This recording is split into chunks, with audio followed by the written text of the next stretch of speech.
Съвременният забързан и много материален свят. Напрежение, конкуренция, надпревара.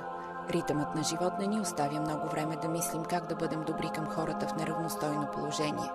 И все пак възможности има.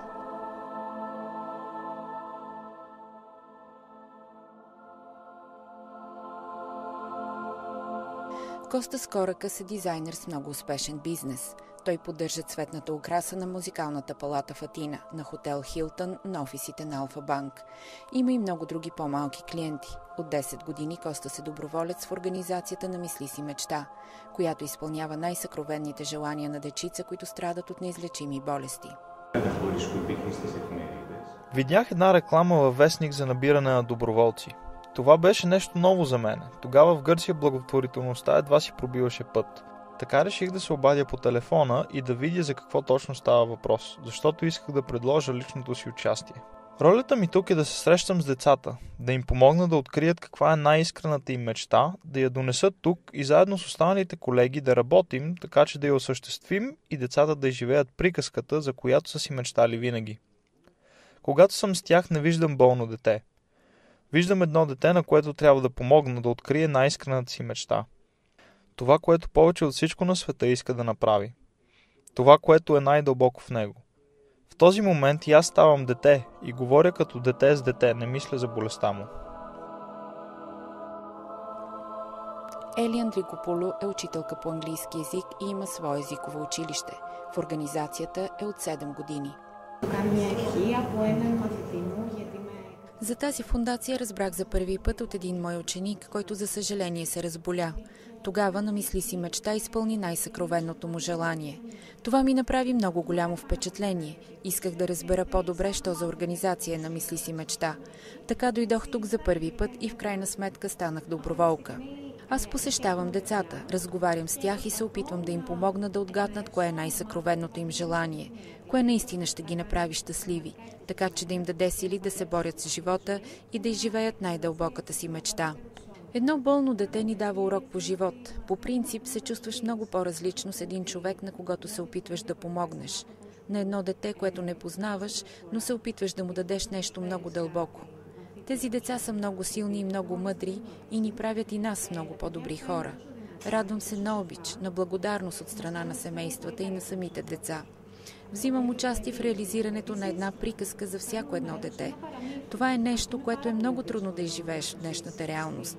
Много съм благодарна на децата, които ни позволяват да изживеем заедно с тях тяхната лична приказка. Преживяването, това, което усещаш при изпълнението на една мечта, е несравнимо. Помни се за цял живот. Коста и Ели са само двама от общо 240-те доброволци, които работят в гръцката фундация на Мисли си мечта. Това, което правя, тази доброволна работа, най-напред ме кара да преоткрия детето, което е вътре в мене. Докато се опитвам да открия най-съкровенното желание на едно дете, и аз се превръщам в такова. Търкалям се по земята, играя, танцувам с него. На второ място ме кара да се чувствам по-добър човек. Много е красиво. Не мисля, че много от хората имат този шанс да отидат при някое дете, да вземат истинската му мечта и да я реализират. Това не се случва никъде другаде, освен в тази фундация. Тук в организацията на Мисли си мечта се научих да разделям същественото, истинското в живота от повърхностното и временното. Видях, че нещата от живота са много прости и оставих настрани това, което е излишно. Работата тук ми помогна да видя същността на живота, да видя нещата в него по-ясно и отчетливо. Това е, което получавам аз. Но мисля, че всеки доброволец получава различни неща от намисли си мечта. Но при всички положения, те го правят по-добър човек. В Гърция фундацията е осъществила най-съкровенните мечти на над 300 деца на възраст от 3 до 18 години, които страдат от заболявания, застрашаващи живота им. Помня всички мечти, в които съм взимала участие, и всички деца, които съм посещавала, защото никога не бих могла да забравя очите им. Те са сякаш омагьосани от щастие, но най-незабравим за мене ще остане един малък наш приятел, който имаше невероятна фантазия. Най-дълбоката му мечта беше да стане пират. И не само това, но да се качи на истински пиратски кораб и да спаси една принцеса, която лошите пирати бяха отвлекли заедно с съкровището й. Тази негова мечта я осъществихме. Аз бях принцесата, която той спаси. Това беше най-прекрасната мечта, която съм преживявала. Бяхме намерили истински пиратски кораб, а аз бях на друг кораб. Малкият дойде и ме спаси.